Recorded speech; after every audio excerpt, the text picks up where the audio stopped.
मित्रों भावना बनाओ। सारा खेल मेरे मित्रों भावना का है। जो भरा नहीं है भावों से और बहती जिसमें रसधार नहीं, वो हृदय नहीं है, पत्थर है जिसमें स्वदेश का प्यार नहीं।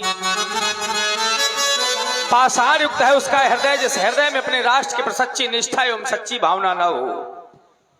राष्ट्र प्रेम के लिए किसी जाति का बंधन नहीं है, किसी धर्म का बंधन नहीं है। हम किसी भी जाति के क्यों ना हो, किसी भी धर्म को मानने वाले क्यों ना हो, लेकिन अगर हमारे राष्ट्र पर कोई समस्या आ जाए तो हमें एक हो जाना चाहिए। तभी तो हम कहा करते हैं कि चाहे अरे हिंदू हो या मुस्लिम और हो सिख ईसाई, पर एक बार सब मिलकर बोलो कि हम हैं भाई भाई। हमें एक हो जाना चाहिए। रह गई बात आज तुम्हारी बड़ाई की, तुम्हारी प्रशंसा की, तो कला और कलाकार दो शब्द हैं। कला पहले थी, आज भी है, आने वाले समय पर भी रहेगी, लेकिन कलाकार का एक समय निश्चित होता है व्यास जी। जो पहले थे आज नहीं हैं, जो आज हैं वो कल नहीं रहेंगे। ये तो समय है, परिवर्तनशील है। तो कला क्या है? वो पूजनीय है। कला के द्वारा व्यक्ति को जाना जाता है, नाम होता है, और कलाकार प्रशंसनीय है। कलाकार कला के द्वारा प्रशंसा का पात्र होता है। इतना अवश्य कहना चाहते हैं कि देखिए, अभिमान ना नहीं पावे। अगर जीवन में ऊंचाई आई है तो अभिमान ना नहीं पावे। अगर अभिमान आ गया तो कहीं ना कहीं पतन के गर्त का कारण है। क्योंकि हर क्षेत्र में, किसी भी क्षेत्र में हो व्यास जी, चाहे पद के क्षेत्र में हो, चाहे किसी व्यवसाय के क्षेत्र में हो, चाहे कला के क्षेत्र में हो, चाहे संगीत के क्षेत्र में हो, चाहे शास्त्र के संगीत में हो, अगर व्यक्ति के अंदर कुछ ना कुछ आता है तो अभिमान अवश्य हो जाता है। और बड़े बड़े को हुआ, ऐसा नहीं कि हम कोई मिथ्या संभाषण कर रहे हैं। गरुड़ जी से तो हमें लगता है आप लोग बड़े हैं नहीं। और गरुड़ जी क्या है? बोले गरुड़ महा ज्ञानी गुण राशि और अति हरि प्रिय और निकट निवासी। लेकिन उनको भी अभिमान हो गया था। नारद जी जैसे जो सदैव भगवान के नाम का स्मरण करते हैं, श्रीमन नारायण नारायण कहते रहते हैं, उन्होंने भी जिस समय काम को जीता तो अभिमान हो गया। और भगवान शंकर ने जबकि रोका, चले वो प्रसंग दुरायो तबहू। अगर प्रसंग भी चल जाए तो उसको छिपा लेना, बताना नहीं। लेकिन उनको ऐसा लगा कि हमारा ऊंचाई पाना इनको अच्छा नहीं लग रहा है। भाई, जब व्यक्ति जिस रंग में रंगा होता है ना, उसको वही अच्छा लगता है। अब जैसे बहुत से लोग खड़े हैं, अब काहे के मारे खड़े हैं कि भैया कहीं धूल न लग जाए, कहे व्यास यही मारे तो खड़े हैं। या तो फिर दूसरा कारण हो सकता है कि यार हम बैठेंगे तो हमारा अपमान हो जाएगा। अरे अपमान तो उनका तक नहीं हुआ जो बड़े बड़े राजा महाराजा हुए, और जिस समय शमशान में जाते हैं तो सबकी शमशान माने सबकी शान बराबर होती है। हमारी आपकी सामर्थ्य क्या है? बड़े बड़े लोग चले गए, बड़े बड़े धनवान चले गए, तो हम तो कहते हैं कि भगवान की लीला भैया केवल बैठ करके ही देखी जाती है। ये निश्चयात्मक है। क्यों?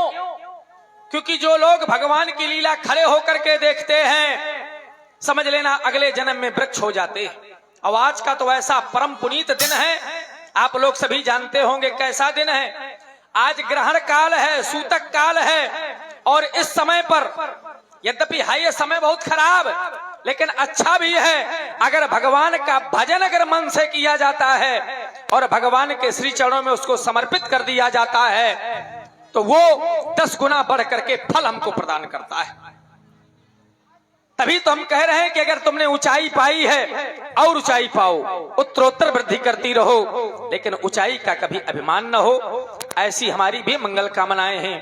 जाओ समाज में विश्राम करो। एक बार जब समय आएगा, वो कौन सा समय, जब नाचे ही गाँव ही विबुध बधूटी, उस समय तुम्हें पुनः बुलाया जाएगा।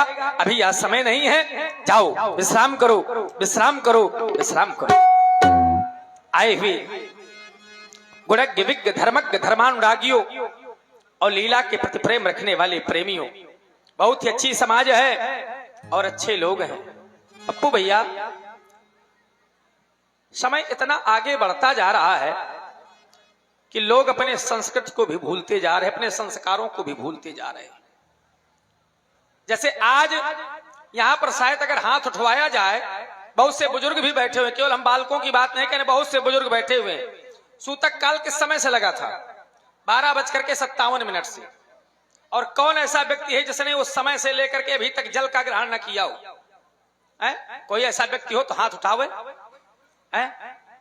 ये हमारी संस्कृति है, हमारे संस्कार बदलते जा रहे हैं। सूतक काल में पहले जब आपके पूर्वज होंगे तो समय जल तक नहीं लेते थे, लोग मलमूत्र का त्याग नहीं करते थे, केवल भगवान का स्मरण करते थे। लेकिन समय बहुत बढ़ता चला जा रहा है। अब तो लोगों को ये भी ज्ञान नहीं है कि हमें क्या करना है, क्या नहीं करना है, क्या खाना है, क्या नहीं खाना है, क्या बोलना है, क्या नहीं बोलना है, क्या देखना है, क्या नहीं देखना है। भैया वही किए जा रहे हैं जो न करने योग्य चीजें हैं, सब व्यक्ति वही करता चला जा रहा है। और उसी को कहते हैं कि कलयुग आ गया है। कलयुग तभी नहीं आता, केवल हम आप लोग बदल गए हैं। क्या सूर्य बदला है, क्या चंद्रमा बदला है, क्या पृथ्वी बदली है? लेकिन केवल इंसान बदल गया है, इंसान की वृत्ति बदल गई है। और जब व्यक्ति के जीवन में वृत्ति बदलती है तो संसार बदल जाता है। उसको लगा करता है कि संसार बदल गया है, लेकिन बदल हम आप जाते हैं। हम कह तो रहे हैं, जो बहुत से बुजुर्ग बैठे हैं वो जानते होंगे, उनके पिता जब रहे होंगे तो जब सूतक काल लगा करता था, लोग गांव से बाहर निकल जाते थे, भोजन नहीं करते थे, जल नहीं ग्रहण करते थे। लेकिन आज ऐसा कोई एक व्यक्ति नहीं मिला जिसने हाथ उठा करके ये कहा हो कि आज हमने जल नहीं ग्रहण किया। और केवल हम मिथ्या संभाषण नहीं करते पप्पू भैया, हम जो कहते हैं वो करते हैं। अभी आपने देखा होगा और सुबह तक देखोगे, हमने 12 बजे से लेकर अभी तक जल नहीं ग्रहण किया है और 1:30 बजे पारण है, उस समय तक नहीं जल लेंगे। और कब लेंगे? जब सुबह स्नान कर लेंगे, चूंकि लीला में आए हुए।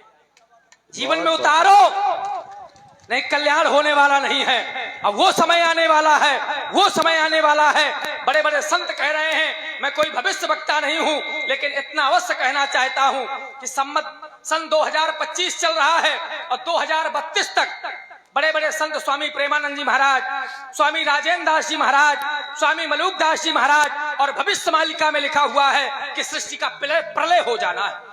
8 अरब जनसंख्या है और 8 अरब जनसंख्या में पूरे विश्व की जनसंख्या केवल 64 करोड़ बचनी है, ये संत कहते हैं। तो हमें